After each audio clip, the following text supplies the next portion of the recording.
આવતીકાલથી પવિત્ર શ્રાવણ માસની શરૂઆત થઈ રહી છે। મોટાભાગના ઘરોમાં સોમવાર અથવા એકટાણાનો ઉપવાસ કરવામાં આવતો હોય છે।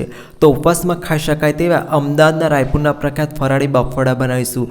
જેને બનાવવા માટે સૌથી પહેલાં મિક્સિંગ બાઉલમાં 250 ગ્રામ જેટલા બાફેલા બટેટા ઉમેરીશું, જેને મેં વરાળે બાફી તેની છાલ ઉતારી આ રીતે હાથેથી રફલી સ્મેશ કરીને લીધા છે।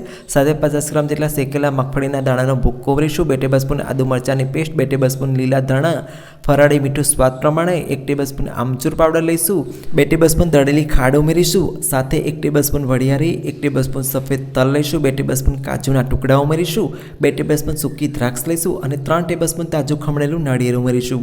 હવે 50 ગ્રામ જેટલો સિંગોડાનો લોટ લેવાનો છે, તેને આમાં ધીમે ધીમે ઉમેરતા જવાનું છે અને આ રીતનું મિશ્રણ તૈયાર કરવાનું છે। હવે બંને હાથને તેલથી ગ્રીસ કરી લઈશું અને તૈયાર થયેલા મિશ્રણમાંથી થોડું મિશ્રણ લઈ આ રીતે ફરાળી બફાડા તૈયાર કરીશું।